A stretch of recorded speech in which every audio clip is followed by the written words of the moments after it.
This is the current state of my enduro bike after our trip to Snowshoe Bike Park. If you can't tell, it has no means of moving by pedaling. That's because on the last day of our trip, near the end of the day, my derailleur just fell off. Prior to that, I was having some shifting issues with it just jumping, whatnot. Yes, the entire derailleur just fell off on Pro DH. I still have the derailleur with part of the hanger attached to it, but I've ordered a whole new group set. I'm just going back to straight old, plain simple cable. I'm doing Shimano XT, just tried and true, not super expensive. I would have gotten something wireless. I can't run T-type on this bike because it does not have UDH, but the new Shimano wireless stuff looks very nice and I would love to give it a try. It looks absolutely amazing, even better than T-type. Unfortunately, that's just too expensive, outside my budget. On this bike, cable will do more than just enough, and I was able to get a pretty good deal on a full XT group set. But this free hub body is SRAM XD, so we're gonna have to change that out to Shimano Microspline and have the parts to do that. We'll get that new drivetrain installed. We should be good to go. So let's start taking apart the old stuff.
Alright, so we just did a full bleed on the TRP brakes front and rear, pushed fluid through from the caliper all the way to the lever, so full bleed, refreshed the oil and everything. They're feeling quite spongy. We got zero air, we got a lot of air bubbles out once we finished. There are no more air bubbles, so it's looking really good. Next, we're gonna take that cassette off, switch the driver body and put the new cassette on. We got it laying over there.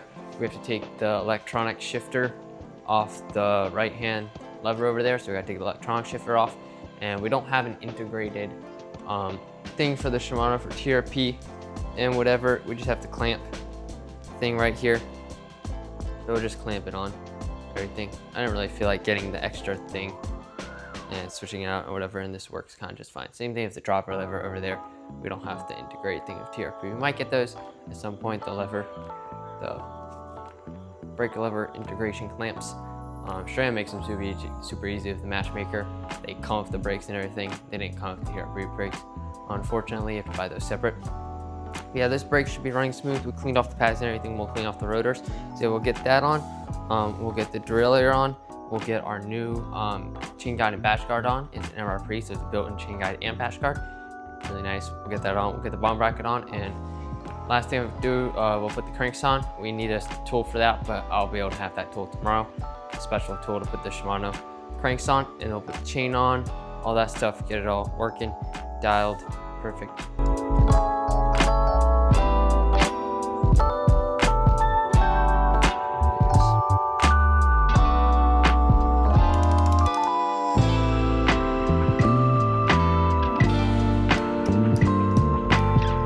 Alright, so I just checked the driller here because it's like really loose and wiggling. There's a little pull in the back, tightened it, and it's a little tight, so it should be good. Now we're going to go ahead and install a bottom bracket. The Shimano, according to their website, will be 1 bottom bracket spacer on drive side, 0 on non-drive side. So we're going to go ahead and do that.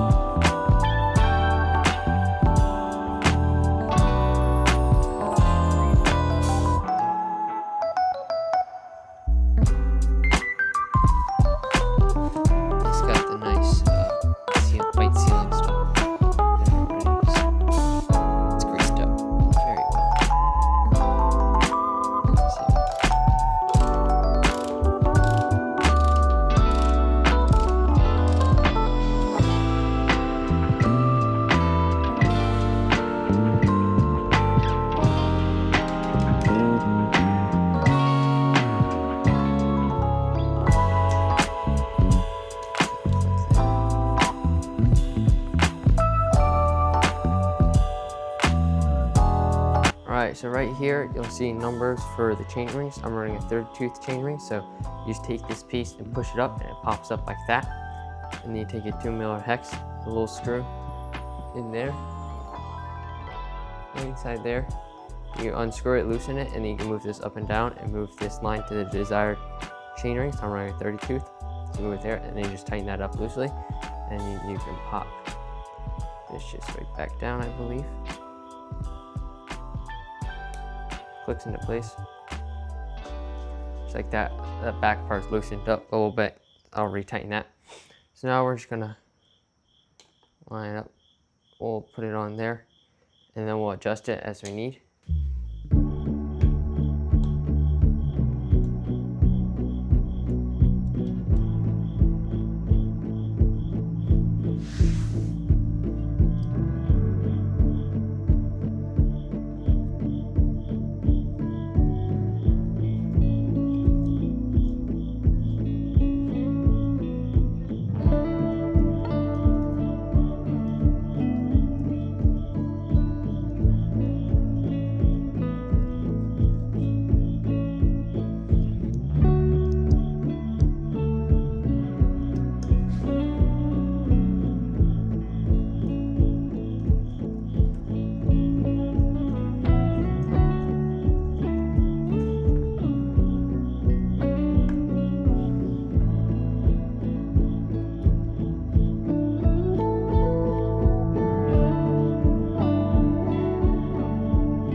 Alright, so we got this crank arm installed, and we got the chain guide and bash guard installed. It was super difficult getting the spacing right and whatnot, adding washers, super painful and difficult. Just go ahead and install the other crank arm, and we got the rest of the parts to finish this up.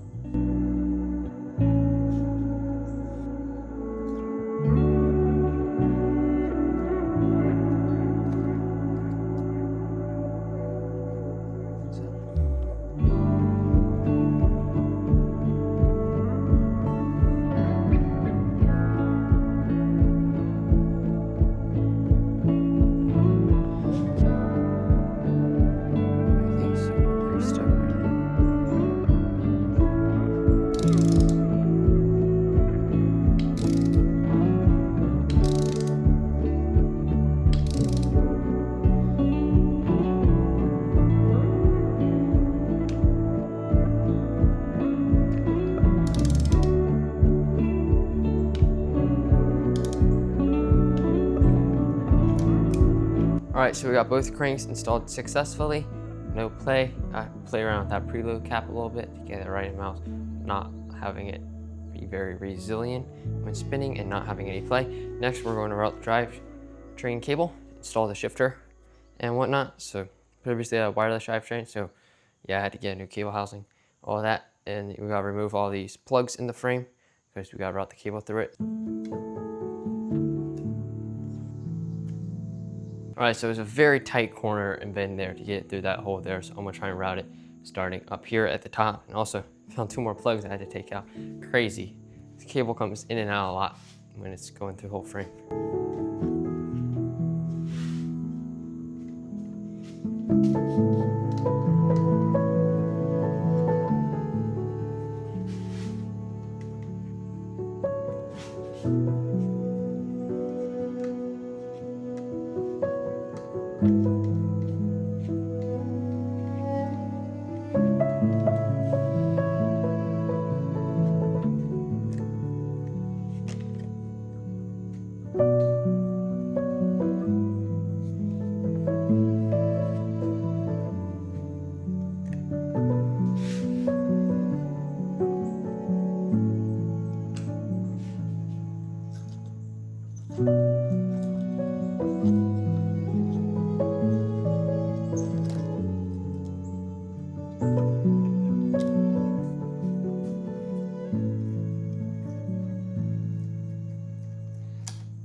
All right, so this cassette was super tight, like well past 60 Newton meters. I could absolutely not get it off, and my dad could not get it off either. So we had to take it to the local bike shop, and they got us sorted pretty easily.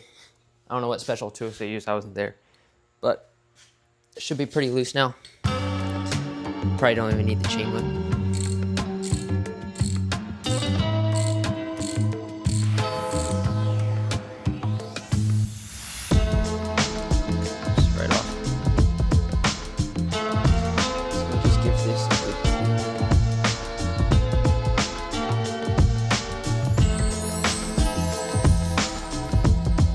This is our new driver body for the cassette, so it's going from Trim to Shimano. I need a driver body so the cassette fits on free hub.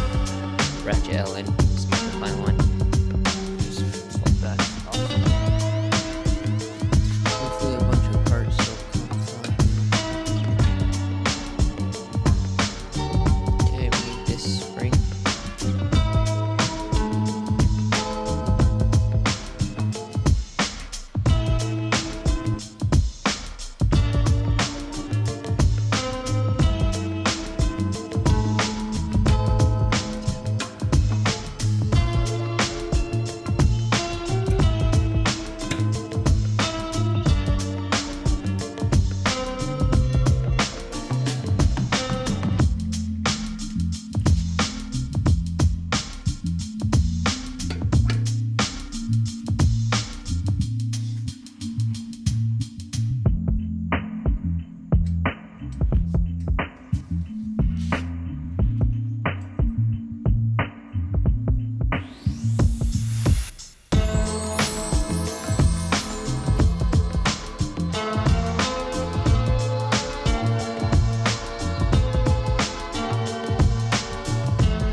All right, so we got the whole drivetrain installed. It went pretty easily. The biggest problem was finding how short. I had to cut the chain. Make sure you pay attention to Shimano's directions very carefully and make sure it's very specific to what kind of drivetrain you're having, because it's very different for a mountain bike drivetrain and one bike drivetrain than a road bike. So that's what kind of tripped me up when I got confused with how many links I needed to add or cut off. So we kind of messed that up a little bit, but we got it right and it's all good. And then you just get that B-cap dial adjusted well, and that's what wasn't lining up. And that's when I realized, oh, it's the chain link. That's a problem. That's why the B adjustment wasn't lining up. Then you just adjust your limit screws and it's all shifting really well.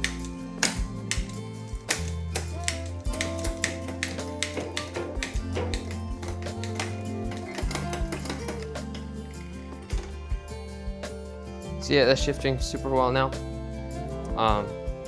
Really nice drivetrain. I really like the feel of the cable again. The feel of the shifter is very precise, and so is the shifting, super precise and quick. And I really like having the levers and being able to multi-shift by pushing the lever down a lot at once. I really like that. Multi-shift is very quick and definitely like the precise and snappiness to it. So it's nice to have an analog drivetrain again. I would definitely have tried out the Shimano wireless stuff. That's just too expensive, and definitely would not have any performance, really much performance differences for like a downhill bike. It doesn't really matter as much. So yeah, super excited on that. Works really well, looks really sleek and clean. So yeah, can't wait to get some more miles on it.